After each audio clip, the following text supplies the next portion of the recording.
বিনার মামি হাসিনা পৃথিবীর সরলতম মহিলা। অতি সহজ কথাও তিনি বোঝেন না। একটু ঘুরিয়ে কিছু জিজ্ঞেস করলে এমনভাবে তাকান যে মনে হয় অথই জলে পড়েছেন। বিনার সহজ প্রশ্নের উত্তরে তিনি বললেন, কিসের কথা রে? ওই যে শুক্রবারে যে যে যে আসলো। কে আসলো শুক্রবারে? 3জন লোক আসলো না? 3জন লোক আবার কখন আসলো? বিয়ের আলাপ নিয়ে আসলো না? ও আচ্ছা, মনে পড়েছে। না, কিছু বলে নাই। তোর মামা কি কখনো কিছু বলে? হঠাৎ একদিন শুনবি বিয়ের দিন তারিখ হয়ে গেছে। তোর মামা আগে ভাগে কিছু বলবে? কোনো দিন না। মাসখানেক কেটে যাওয়ার পরেও বিনার ভয় কাটল না। মামা তাকে কোনো কারণে ডাকলেই মনে হতো এই বুঝি বলবেন, বিনা তার বিয়ের তারিখ ঠিক করে ফেললাম, শ্রাবণ মাসের বার মঙ্গলবার। তুই তোর বাবাকে চিঠি লিখে দে। বিনা আতঙ্কে আতঙ্কে ভয়াবহ কিছু দুঃস্বপ্নও দেখল। এই দুঃস্বপ্নগুলির প্রতিটিতে তার বিয়ে হয় সুন্দর একটা ছেলের সঙ্গে। বাসর ঘরে সে আর ছেলেটা থাকে, আর সবাই চলে যায়। লজ্জায় সে মাথা নিচু করে থাকে। তখন তার স্বামী আদুরে গলায় বলে, লজ্জায় দেখি মরে যাচ্ছ, এই তাকাও না আমার দিকে, তাকাও। সে তাকায়, তাকাতেই তার গায়ের রক্ত হিম হয়ে যায়। মানুষ কোথায়? একটা কুকুরের মতো পশু থাবা গেড়ে বসে আছে। হাঁ করা মুখের ভেতর কুচকুচে কালো একটা জিহবা মাঝে মাঝে মুখের ভেতর থেকে বের হয়ে আসছে। পশুটার নখ ছোচালো, তার গা থেকে টক দুধ আর পোড়া কাঠের গন্ধ ভেসে আসছে। স্বপ্নে মানুষ গন্ধ পায় না, কিন্তু বিনা এই জাতীয় স্বপ্নে গন্ধ পেত। তীব্র কটু গন্ধেই একসময় ঘুম ভেঙে যেত। প্রায় 1.5 মাস এরকম আতঙ্কে কাটল। তারপর আতঙ্ক হঠাৎ করেই কেটে গেল, কারণ ইদ্রিস সাহেব এক ছুটির দিনের দুপুরে ভাত খেতে খেতে বললেন, বিয়েটা ভেঙে দিলাম। হাসিনা বললেন, কার বিয়ে ভেঙে দিলে? বিনার। ওই যে 3জন এসেছিল শুক্রবারে, খুব চাপাচাপি করেছিল। মেয়ে নাকি তাদের খুব পছন্দ। ওদের বাড়ির অবস্থা ভালো, গফরগাঁয়ে কাপড়ের ব্যবসা আছে, গ্রামের বাড়িতে ধান ভাঙার কল দিয়েছে, বড় বড় আত্মীয় স্বজন। তাহলে বিয়ে ভেঙে দিলে কেন? ছেলের গায়ে বিশ্রী গন্ধ, ঘোড়া রাস্তা বলে গেলে যেমন গন্ধ পাওয়া যায় সেই রকম। যে খবর এই ছেলে আমার কাছে এসেছে এরকম গন্ধ পেয়েছি। কি দরকার?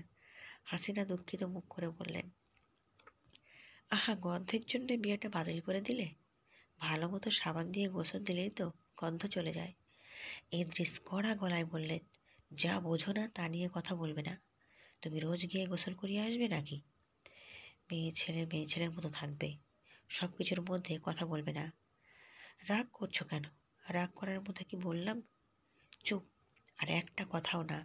ইদ্রিস সাহেবের দুর্ব্যবহারে হাসিনা কাঁদতে বসেন। তবে বিনার আনন্দের সীমা থাকে না। যাক, শেষ পর্যন্ত লোকটির সঙ্গে বিয়ে হচ্ছে না। মামার প্রতি কৃতজ্ঞতায় বিনার মন ভরে যায়। বাবা কথা না বললেও মানুষ খারাপ না। কে জানে এই যে তাকে কলেজে যেতে নিষেধ করেছেন, এরও কোনো ভালো দিক নিশ্চয়ই আছে। মামা যদি শুধু কারণটা বলতেন, কিন্তু মামা বলবেন না। অদ্ভুত মানুষ। নিতান্তই আকস্মিকভাবে মিনা তার কলেজ বন্ধ হবার রহস্য জেনে ফেলল।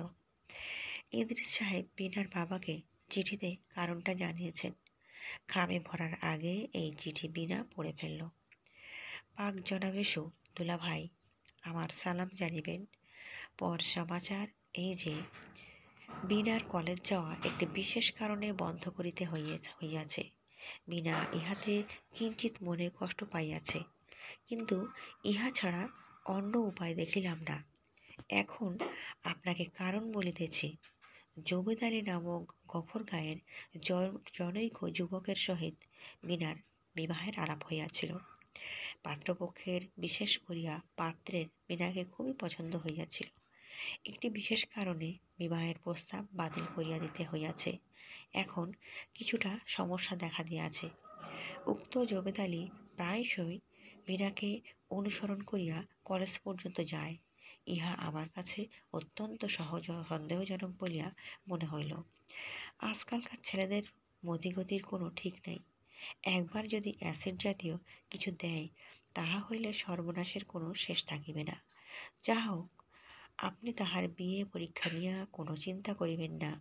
আমি কলেজে প্রিন্সিপালের সহিত আলাপ করিয়াছি, তিনিও বলিয়াছেন কোনো অসুবিধা হইবে না। আগেকার মতো কলেজগুলি পার্সেন্টেজ নিয়ে ঝামেলা করে না। তারপর আপনার শরীরের হাল অবস্থা এখন কি? শরীরের যত্ন নেবেন, বিনাকে লইয়া অযথা চিন্তাগ্রস্ত হইবেন না। চিঠি পড়ে বিনার গা কাঁপতে লাগলো। কি সর্বনাশের কথা! ওই লোক তার পেছনে পেছনে যায়, কই সে তো একদিনও টের পায়নি।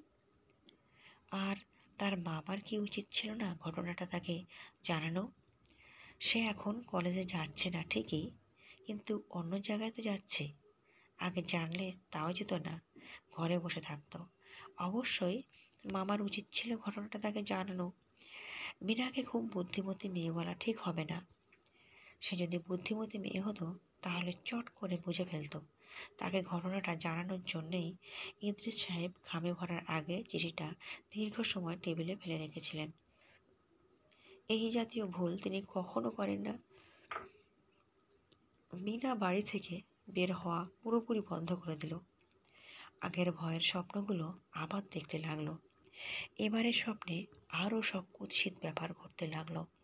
এমন হলো যে ঘুমোতে পর্যন্ত ভয় লাগে। হাসিনা বলেন, কি হয়েছে তোর বলতো? বিনা ফ্যাকাশে হাসি হেসে বলে, কই কিছু হয়নি তো।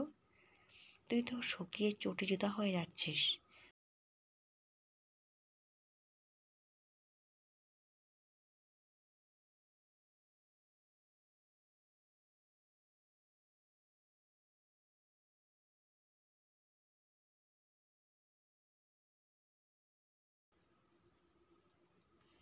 গল্পের পরের পর্ব দেখুন। আর ভিডিওটা ভালো লাগলে একটা লাইক করুন, সাবস্ক্রাইব করে দিন।